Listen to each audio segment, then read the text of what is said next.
Ketika kita minum kopi atau makan rujak ya yang ada cabenya,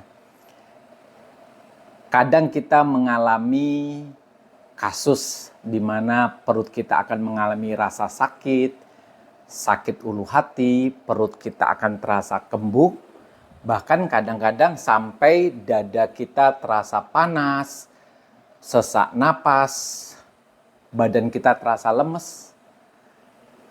Kenapa bisa demikian? Oke, apakah makanan tertentu ya seperti minum kopi, makan cabai atau rujak itu bisa mempengaruhi asam lambung? Oke, sekarang dokter akan mengulas apa hubungan antara minum kopi, makan cabai itu bisa berhubungan dengan asam lambung. Mungkin waktu kita kecil ya, kita mungkin minum kopi atau coklat atau makan rujak ya, buah-buah yang kecut, perut kita aman-aman saja.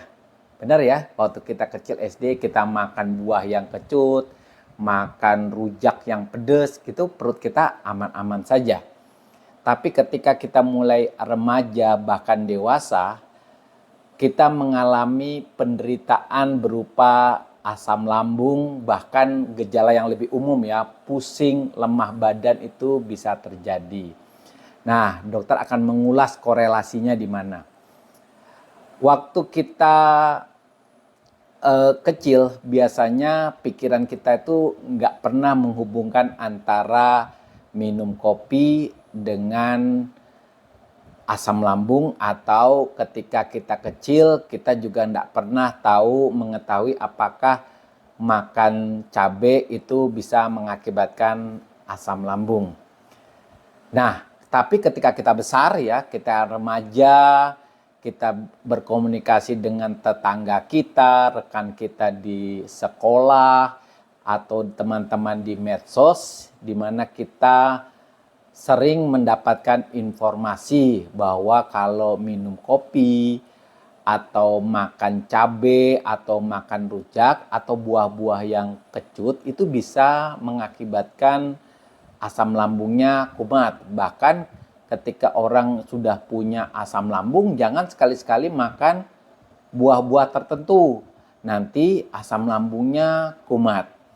Nah, informasi yang didapat dari mana saja ya, dari media sosial, dari pertemanan, segala sesuatu informasi yang diterima oleh panca indera kita, dari mata, dari pendengaran, itu menjadi belief ya.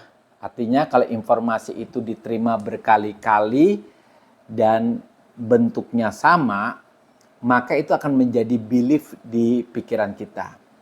Belief itu adalah keyakinan ya.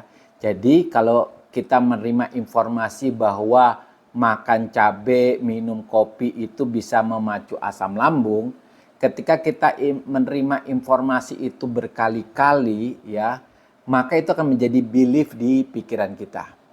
Nah, belief ini akan terwujud ketika kita melakukannya. Misalnya, kita sudah memiliki belief, keyakinan bahwa makan atau minum kopi itu bisa mengakibatkan asam lambung. Ketika kita makan buah tertentu, ya bisa nanas, bisa mangga, ya, dan kita percaya bahwa ketika kita makan nanas itu asam lambung kita naik, atau kita makan rujak asam lambung kita bisa naik. Nah, ini sudah belief. Nah, suatu hari kita pagi-pagi kita makan permen kopi atau kita makan rujak. Malamnya pas kita istirahat kita ingat, kok tadi pagi saya makan permen kopi ya, atau tadi pagi saya sempat makan rujak ya. Oke, habis kita yakin ya, baru kita khawatir gini, mudah-mudahan aja ya perut saya ini baik-baik saja, karena tadi pagi saya tidak sengaja makan permen kopi dan saya tidak sengaja makan rujak. Nah, ini kan jadi belief ya. kita bertentangan dengan belief yang kita yakini. Ketika kita dalam keadaan istirahat, kita memikirkan bahwa tadi pagi kita makan permen kopi, akibatnya apa?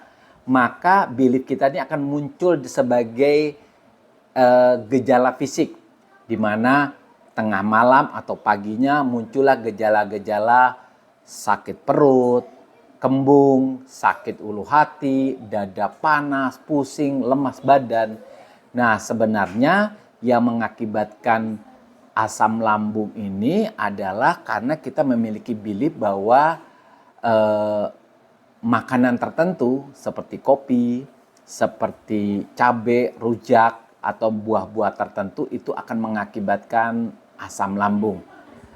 Lalu bagaimana kita bisa mencegahnya itu? Ya pertama tentu karena itu sudah menjadi belief di pikiran kita, ya kita harus ikuti. Ketika kita belief bahwa percaya bahwa minum kopi, makan permen kopi, atau makan buah tertentu itu bisa mengakibatkan asam lambung, ya kita ikuti aja. Tapi bagaimana kalau kita kepingin kopi tapi supaya asam lambung kita tidak naik, belief kita harus kita ubah. Caranya begini, kita melakukan afirmasi. Ya, afirmasi bisa kita lakukan diri sendiri. Ya, kita lakukan berulang kali karena pengulangan itu penting banget. Terutama kalau kita lakukan pengulangan itu di jam-jam di mana pikiran kita lagi santai, ya, lagi rileks. Biasanya itu pada saat kita mau tidur, setengah jam kita mau tidur, dan setengah jam bangun tidur. Itu dianggap pikiran kita lagi rileks. Ya. Afirmasinya seperti ini, cukup sederhana saja. Mulai hari ini, apapun yang saya makan, termasuk makan permen kopi, minum kopi, makan mangga, makan rujak, makan nanas, itu perut saya tetap sehat, dada saya tetap nyaman.